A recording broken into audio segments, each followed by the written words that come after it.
Muy buenas noches, bienvenidos a Panorama Político. De nuevo discutimos la coyuntura de lo que está ocurriendo durante la semana en la República de Guatemala. De hecho, vamos a hablar casi que de 2 semanas. Venimos de un descanso, para algunos descanso. Hubo muchísimas noticias durante la Semana Santa y este periodo en el que ya retomamos la agenda diaria. Para ello, pues conversamos con nuestro staff de reporteros, que esta vez está representado por Carolina Leverón y Dulce Rivera, y nos acompaña el abogado y analista Julio Barrios.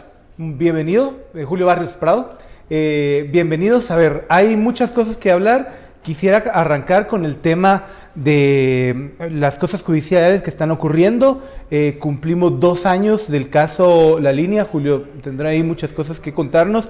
Y además en esa coyuntura, una decisión importante de una sala que mantiene al juez Miguel Ángel Gálvez en el proceso debido a una recusación de Otto Pérez Molina. Y en la semana también aparece Daniela Beltranena dando pues algunas luces más, aportando un tanto de drama al relato sobre el tema de cooptación del Estado y las cosas que se hacían en la vicepresidencia de Roxana Valdetti. ¿Qué les llama más de todo este entorno judicial que estamos viendo? Julio, Carlos. Pues mira, yo primero creo que el tiempo ha pasado y creo que el asunto principal es que la gente sigue esperando el resultado y ese resultado tendrá que ser una sentencia. En esa espera lo que digamos tiende la defensa a hacer es al prolongarla, precisamente para conseguir pues que hayan circunstancias un poco más favorables políticamente para ellos. El asunto es que es un caso complicado, complejo, porque estamos hablando no solo de casi 40 sindicados en una misma causa, sino un número igual o mayor de abogados. Y cada uno podrá presentar los recursos que considere oportunos. Y el proceso penal guatemalteco tampoco es que sea algo expedito. O sea, este proceso es una muestra de muchos procesos que se van atrasando. Creo que eso también es perjudicial. Hay gente que habrá pasado ya más de casi los 2 años sin tener una sentencia y sigue en prisión. Y por otro lado, digamos, la gente creo yo que ahorita se pregunta entonces ¿qué ha cambiado? Y han cambiado muchas cosas. Por ejemplo, la SAT es muy distinta a esta SAT que está funcionando ahora a la SAT que estaba funcionando en esa época. Si bien, digamos, no dudo que habrá por ahí problemas de corrupción en aduanas, por ejemplo, ya no es una línea como la conocíamos en su momento, donde se trataba del involucramiento de personas de alto rango dentro de la SAT. Voluntariamente había ese nivel de anomalías para que las cosas no funcionaran en aduanas. Y eso es un cambio drástico, digamos. O sea, tal vez no es perceptible en la población porque no es un servicio que me están dando directamente a mí, pero sí es, digamos, un cambio institucional importante. No, y sin duda también vemos cómo también se busca recuperar esa misma confianza que la población guatemalteca perdió cuando se dio a conocer cómo operaba esta estructura de la línea, pues simplemente no permitiendo que los recursos o los ingresos a la SAT llegaran tal cual.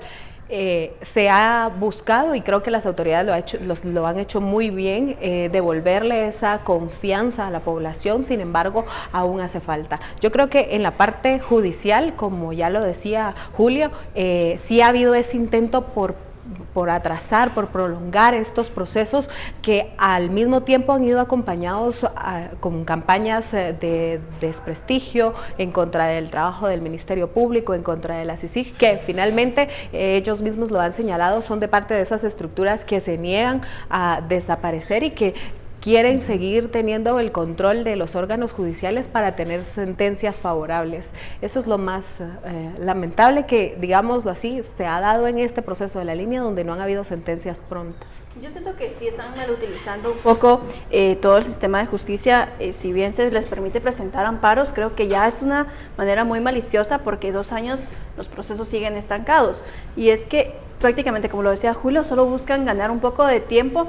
Quién sabe si para favorecerse ellos judicialmente o si tienen alguna esperanza todavía de que su proceso en contra, por ejemplo, por lo menos de Roxana Valdetti y Otto Pérez se podría caer, aunque yo creo que están bien sustentados y que si alguien quiere salir ya libre o quiere avanzar su proceso, lo primero que va a hacer es buscar que las audiencias se agilicen.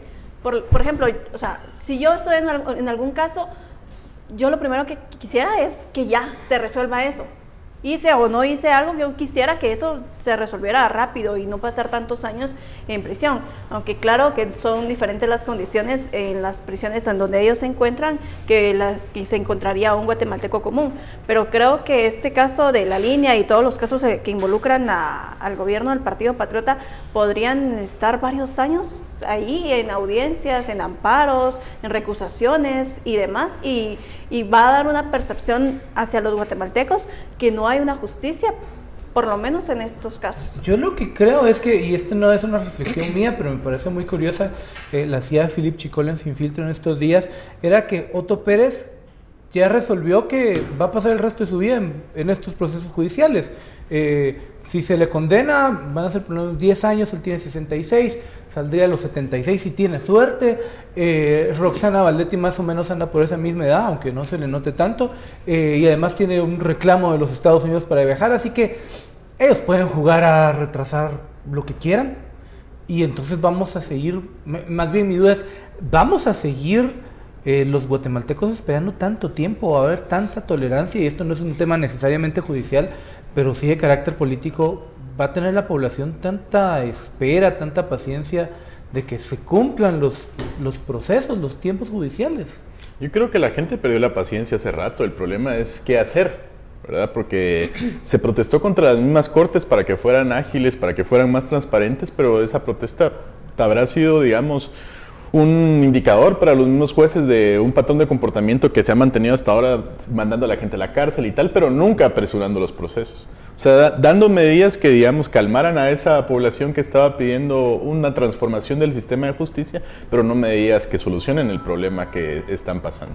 Entonces creo que al final el asunto es peligroso, digamos, porque la gente, como estalló en esa época, puede estallar otra vez de la frustración, creo yo. Y las circunstancias tampoco es que este gobierno las haya hecho favorables a que eso no pase.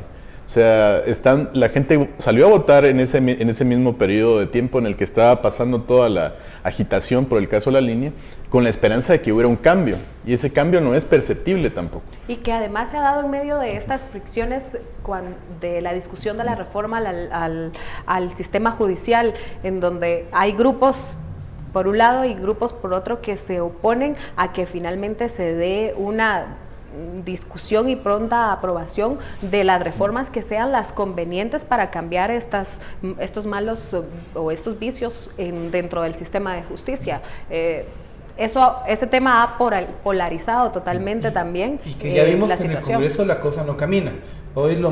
Esta semana lo más llamativo de la discusión de las reformas fue el empujón de Taracena a Julio la Enfiesta, y en el que en medio está el diputado Galdames. Ya tenemos que concluir, tenemos un minuto para cerrar, pero suelta esta pregunta. Yo creo que es un poco especular, pero juguemos con esto. ¿Qué hubiera pasado si al juez Gálvez se le separa del caso La Línea? ¿Qué impresión les da? Comencemos con Dulce.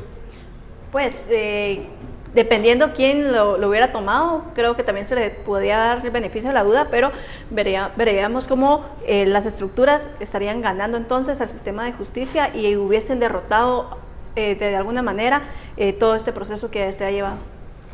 Julio.